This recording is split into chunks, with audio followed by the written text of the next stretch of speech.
રૂપાલાના નિવેદન બાદ ક્ષત્રિય સમાજમાં નારાજગી છે। સોશિયલ મીડિયામાં ચીમકી બાદ હવે તકેદારી વધારાઈ છે। અમદાવાદમાં પ્રજ્ઞાબા ઝાલાના ઘર પાસે બંદોબસ્ત ગોઠવી દેવામાં આવ્યો છે।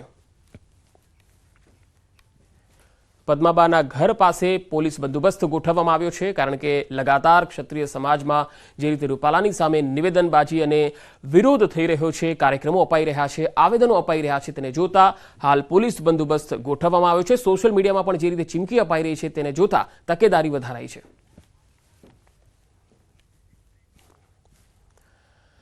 રાજકોટમાં લોકસભાની ચૂંટણી માટે પરસોત્તમ રૂપાલાનો પ્રચાર શરૂ થઈ ગયો છે। લોકસભાની ચૂંટણીના ઉમેદવાર પરસોત્તમ રૂપાલાએ નિવેદન આપ્યું, 1-2 દિવસમાં ફોર્મ ભરવાની તારીખ જાહેર કરીશ। અમરેલી સહિતના લોકોને વિનંતી છે, ફોર્મ ભરતા સમયે તમારે બધાએ પાઘડી બંધ આવવાનું છે। મારા પર ઈશ્વરીય મહાદેવની કૃપા ઉતરી છે। મારા માટે અમરીશ ડેર અહીં આવ્યા। આપણે ત્યાં કહેવત છે, માગ્યા વગર માં પણ ન પીરસે, પરંતુ માગ્યા વગર ન પીરસે તેનું નામ નરેન્દ્ર મોદી। તો પરસોત્તમ રૂપાલાએ અમરેલીમાં પાણીની સમસ્યાની વાતો રમૂજી શૈલીમાં રજૂ કરી।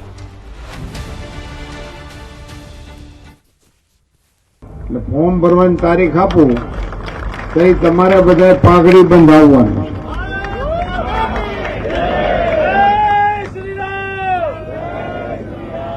પાઘડી બંધમાં ખ્યાલ આવે ને? અને પછી 7મી તારીખે મતદાન કરવાનું છે, કઈ હાગમટે આવવાનું છે। આ 2 કાર્યક્રમોમાં તમારે જોડાવાનું છે। રાજકોટના પાટીદાર આગેવાને રૂપાલા વિવાદમાં ક્ષત્રિય સમાજને ટેકો જાહેર કર્યો। પરસોત્તમ પીપળિયાએ સોશિયલ મીડિયા પર પોસ્ટ કરી ક્ષત્રિય સમાજની બહેનોને સમર્થન આપ્યું। મીડિયા સાથેની વાતચીતમાં રાજકોટ કોમર્શિયલ કોઓપરેટિવ બેંકના સીઈઓ પરસોત્તમ પીપળિયાએ રૂપાલાના નિવેદનને સિલેક્ટિવ કોમેન્ટ ગણાવી। સાથે જ ક્ષત્રિય સમાજે દેશ માટે આપેલા બલિદાનોને યાદ કર્યા। જો કે પરસોત્તમ પીપળિયાએ એ પણ કહ્યું કે માફી માંગી લીધી છે, જેથી હવે વિવાદનો નિવેડો લાવવો જોઈએ। પરસોત્તમભાઈ જે પોસ્ટ કરી એ સિલેક્ટિવ પ્રકારની હતી, કલેક્ટિવ પ્રકારની ન હતી। કારણ કે કોઈ પણ ઇતિહાસને વાંચવો હોય તો કલેક્ટિવ વાંચવો જોઈએ, સિલેક્ટિવ ન વાંચી। જે કોમેન્ટ કર્યા પછી માફી પણ માગી લીધી છે, ત્યારે આ પ્રશ્ન હવે રહેવો ન જોઈએ। તેમ છતાં મારી દૃષ્ટિએ આ બાહ્ય પરિબળો કરતાં આંતરિક જે વિવાદ છે એનાથી વિવાદ વધુ વકરી રહ્યો છે। વિવાદ વચ્ચે રૂપાલાએ શરૂ કર્યો ચૂંટણી પ્રચાર। આશાપુરા માતાજીના મંદિરે પહોંચી ચઢાવી ચૂંટણીને કર્યા પ્રચારના શ્રી ગણેશ। દિલ્હીમાં મળેલી બેઠકમાં ભાજપે પ્રચાર શરૂ કરવાની આપી હતી લીલી ઝંડી। રાજકોટ બેઠક પર લોકસભા ચૂંટણીનો જંગ જીતવા રૂપાલા આવ્યા મેદાને। પરસોત્તમ રૂપાલાએ શરૂ કર્યો ડોર ટુ ડોર પ્રચાર। રાજકોટ વાસીઓ સાથે જનસંવાદ કરીને જંગી લીડથી જીતાડવા અપીલ કરી। પરસોત્તમ રૂપાલાએ મહિલાઓ સાથે કરી ટિફિન બેઠક। ક્ષત્રિયોના વિરોધ વચ્ચે મહિલાઓ સાથે ટિફિન બેઠક કરી ફરી પ્રચારમાં જોડાયા રૂપાલા। રૂપાલાએ મોહન કુંડરિયા સહિત મહિલાઓ સાથે ભોજન પર કરી ચર્ચા। રાજકોટમાં સ્વાવલંબી મહિલાઓના સંમેલનમાં રૂપાલાએ આપી હાજરી। રૂપાલાએ કહ્યું, હું ધારાસભ્ય હતો ત્યારે ટિફિન બેઠક કરતો। ભાજપ સરકારે મહિલાઓ માટે અનેક યોજનાઓ બહાર પાડી। એક સમયે માત્ર દીકરા માટે બનતી ડિફેન્સ સ્કૂલ મોદી સરકારે દેશની દીકરીઓ માટે ખોલી। રાજકોટમાં રૂપાલા સમર્થનમાં લાગેલા પોસ્ટર હટાવાયા। આચારસંહિતાના ભંગ થતા તંત્રએ પોસ્ટર દૂર કર્યા। સ્પીડવેલ, પાર્ટી પ્લોટ તેમજ અંબિકા ટાઉનશીપ વિસ્તારમાં લાગ્યા હતા પોસ્ટર। રૂપાલા સામે ક્ષત્રિય સમાજનું પોસ્ટર કાર્ડ વોર। ક્ષત્રિય સમાજની મહિલાઓએ લખ્યા પીએમને પત્રો। 2000થી વધુ પોસ્ટ કાર્ડ લખીને કરી રજૂઆત। રૂપાલાને ચૂંટણી નહીં લડવા દેવા કરાઈ માંગ। સૌરાષ્ટ્ર કચ્છ રાજપૂત એસોસિએશન તરફથી મોકલાયા પોસ્ટકાર્ડ। આણંદમાં રૂપાલા સામે ક્ષત્રિય સમાજનો વિરોધ યથાવત। ખંભાત અને તારાપુરમાં વિરોધ પ્રદર્શન। રૂપાલાની ટિકિટ રદ કરવાની માંગ સાથે પ્રાંત અધિકારીને આપ્યું આવેદનપત્ર। નર્મદાના રામપુરામાં રાજપૂત સમાજે કર્યો વિરોધ। રૂપાલાની ટિકિટ રદ કરવા સમાજની માંગ। ગામની બહાર બેનરો લગાવી કર્યું વિરોધ પ્રદર્શન। રૂપાલાની ટિકિટ રદ નહીં થાય તો વિરોધ યથાવત રહેવાની ચીમકી। રૂપાલા સામે ક્ષત્રિય સમાજનો વિરોધ યથાવત। રાજકોટમાં ક્ષત્રિય સમાજે પ્રાંત કચેરી ખાતે આવેદનપત્ર આપી રૂપાલાની ટિકિટ રદ કરવા માંગ કરી।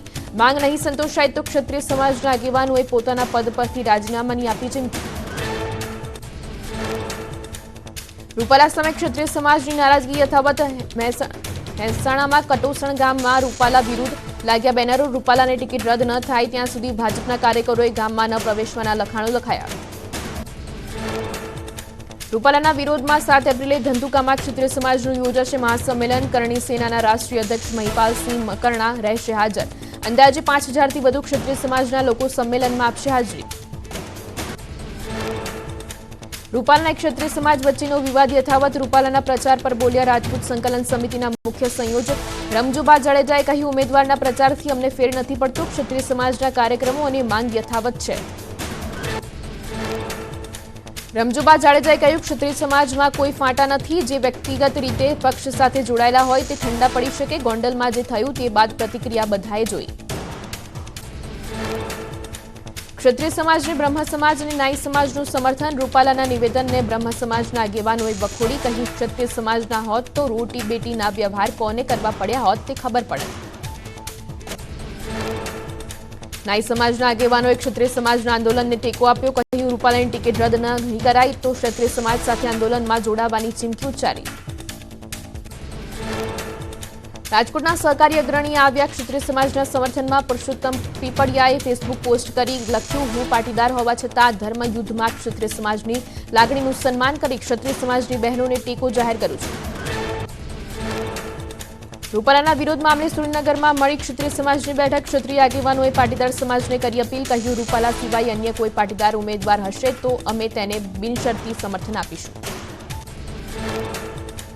જશપાલસિંહ પઢિયારના ભાજપ પર પ્રહાર. કહ્યું, વડોદરામાં ભાજપે કોઈ વિકાસ નથી કર્યો. ભાજપના શાસનથી લોકો ત્રસ્ત થયા છે. ભાજપના ઉમેદવાર સાથે મારે કોઈ ટક્કર નથી. વડોદરાની જનતા પરિવર્તન ઈચ્છી રહી છે. જૂનાગઢના કોંગ્રેસ ઉમેદવાર પહોંચ્યા સોમનાથ. સોમનાથ દાદાના આશીર્વાદ લઈને હીરા જોટવાએ કર્યું પ્રચાર શરૂ. મંદિર નજીક શોપિંગ સેન્ટરના વેપારીઓ સાથે મુલાકાત કરી માંગ્યા મત. વલસાડ અને ડાંગ લોકસભા બેઠક પર ચૂંટણી જંગ રસપ્રદ. ચૂંટણી પ્રચાર વચ્ચે સોશિયલ મીડિયામાં એક ગૂગલ મેપ વાળો મેસેજ પડતો થયો. કપરાડામાંથી એક મોટી નહેર પસાર થશે એવી અફવા ફેલાઈ. આ નહેરથી ધારાસભ્ય જીતુ ચૌધરી સહિત અસંખ્ય આદિવાસી લોકોની જમીન જતી રહેશે અને લોકો ઘર વિહોણા થશે તેવી ચર્ચાએ જોર પકડ્યું. જીતુ ચૌધરીએ સાયબર ક્રાઇમમાં અને ચૂંટણી વિભાગમાં કોંગ્રેસ વિરુદ્ધ દુષ્પ્રચારની ફરિયાદ નોંધાવી. ધારાસભ્ય જીતુ ચૌધરીએ સોશિયલ મીડિયામાં ફરતા મેસેજને લઈને તપાસની માંગ કરી. કોંગ્રેસના ઉમેદવાર અનંત પટેલે ધારાસભ્ય જીતુ ચૌધરીના આક્ષેપો ફગાવ્યા. બારડોલી લોકસભા બેઠક પર ભાજપ ઉમેદવાર પ્રચારમાં વ્યસ્ત. પ્રભુ વસાવાએ પાલિકાના વોર્ડમાં વિસ્તારમાં શરૂ કર્યો પ્રચાર. લોકસભા ચૂંટણી જીતવા ઉમેદવારોએ લગાવી રહ્યા છે એડી ચૂંટણી જોર. ભરૂચમાં ભાજપ ઉમેદવાર મનસુખ વસાવા માટે ડોર ટુ ડોર પ્રચાર. ભાજપના ઘર ઘર સંપર્ક અભિયાન અંતર્ગત આગેવાનોએ ભોલાવ ગામમાં જનસંપર્ક કર્યો. સતત 7મી વખત મનસુખ વસાવાની ભવ્ય જીત માટે સ્થાનિક આગેવાનોએ પ્રચાર તેજ કર્યો.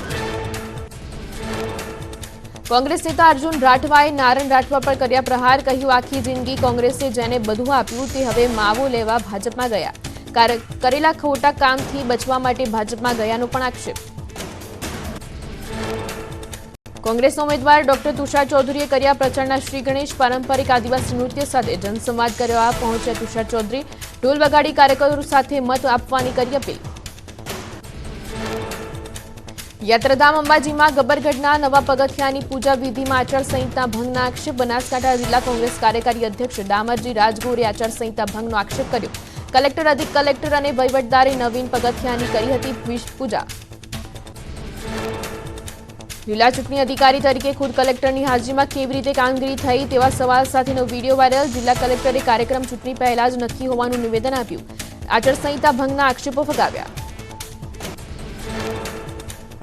પાટણમાં કોંગ્રેસ કાર્યકરો અને સામાજિક આગેવાનોએ કર્યા કેસરિયા. પરસુ ગોકલાણી પણ સમર્થકો સાથે ભાજપમાં જોડાયા. સી.આર. પાટીલે ભાજપનો ખેસ પહેરાવી ભાજપમાં ઉતાર્યા. ભાવનગર કોંગ્રેસમાં વધુ એકવાર ગાબડું. કોંગ્રેસના 3 આગેવાનોએ કર્યા કેસરિયા. કૌશિક ચાંદલિયા, શારદા વરિયા, બીના ચૌહાણ, અલ્પા ગોહિલ સહિત 100થી વધુ લોકોએ કર્યા કેસરિયા. મહેસાણાના ઊંઝામાં આમ આદમી પાર્ટીમાં ગાબડું પડ્યું. વિધાનસભા બેઠકના આપ ઉમેદવારે કર્યા કેસરિયા. ઉર્વિશ પટેલે આપનો હાથ છોડીને ભાજપનો ખેસ પહેર્યો. વડોદરા લોકસભા બેઠકના ભાજપ સંયોજક ભરત શાહ બદલાયા. ભાજપે વડોદરા લોકસભા બેઠકના નવા સંયોજક તરીકે ભૂપેન્દ્ર લાખવાલાની કરી નિમણૂક. ભરત શાહે ગુરુવારે જ પ્રભારી સમક્ષ રાજીનામું આપવાની કરી હતી વાત. ડીસામાં ભાજપનું બૂથ પ્રમુખ સંમેલન યોજાયું. પાટીલે કાર્યકર્તાઓને બૂથ લેવલ પ્રચાર કરવાનું કહ્યું સૂચન. 5 લાખની લીડથી જીતવા તનતોડ મહેનત કરવા માટે કર્યું આહવાન. ખેડામાં ભાજપનું બૂથ પ્રમુખ સંમેલન યોજાયું. 5 લાખથી વધુની લીડથી જીત મેળવવા સી.આર. પાટીલે કર્યો હુંકાર. કહ્યું કોંગ્રેસ ઉમેદવારોની ડિપોઝિટ ન મળવી જોઈએ. જૂનાગઢમાં જંગલો વચ્ચે આવેલા એક મતદાન મથક માટે તંત્રએ તમામ તૈયારીઓ કરી. વિસાવદર વિધાનસભા મત વિસ્તારમાં ગીરના જંગલો વચ્ચે આવેલા કનાકાઈ મતદાન મથક માટે તૈયારીઓ કરાઈ. 200 જેટલા મતદારો મતદાન કરી શકે તે માટે વ્યવસ્થા ઊભી કરાઈ. કનકાઈ મતદાન બૂથ નીચે લીલા પાણી, સુવરડી તેમજ ગોળવાળા નેસનો સમાવેશ. અતિ દુર્ગમ એવા જંગલ વિસ્તારોમાં મતદારો માટે પીવાનું પાણી, શૌચાલય સહિતની સુવિધા ઊભી કરાઈ. અહીં કામગીરીમાં રોકાયેલા કર્મચારીને વાયરલેસ એટલે કે વોકી ટોકી અપાઈ. લોકસભા ચૂંટણી લઈને જિલ્લા ચૂંટણી તંત્ર સજ્જ. અમદાવાદમાં આવતીકાલે ઈવીએમ, વીવીપીએટી રેન્ડમાઇઝેશન. તમામ પક્ષના રાજકીય આગેવાનોની હાજરીમાં રેન્ડમાઇઝેશન પ્રક્રિયા હાથ ધરાશે. સશસ્ત્ર પોલીસ સુરક્ષા સાથે ઈવીએમ, વીવીપીએટીની સોંપણી થશે. લોકસભાની ચૂંટણીનું કાઉન્ટડાઉન શરૂ. સુરત જિલ્લામાં ઈવીએમ અને વીવીપેટ મશીનની ફાળવણી કરાઈ. તમામ મશીનો નિયત કરેલા સ્ટ્રોંગરૂમમાં મોકલાયા. 4500 બૂથ માટે 23,000 મશીન ફાળવાયા. વડોદરામાં એમએસ યુનિવર્સિટીની કોમર્સ ફેકલ્ટીના લેટરપેડનો દુરુપયોગ. કોમર્સ ફેકલ્ટીના લેટરપેડ અને ડીનની સહી સાથેનું પરીક્ષાનું bogus time table viral. First યરની ઇન્ટરનલ પરીક્ષાને લઈને વિદ્યાર્થીઓએ પૂછપરછ શરૂ કરી. ભેજાબાજુએ ફર્સ્ટ યરની ઇન્ટરનલ પરીક્ષા 16 એપ્રિલને બદલે 11 એપ્રિલે પરીક્ષા હોવાનું જાહેર કર્યું. વિદ્યાર્થીઓએ પૂછપરછ શરૂ કરતા ડીનને જાણ થઈ. યુનિવર્સિટીના ડીને કહ્યું, રજિસ્ટ્રારની મંજૂરી હશે તો સાયબર ક્રાઇમમાં ફરિયાદ કરીશું.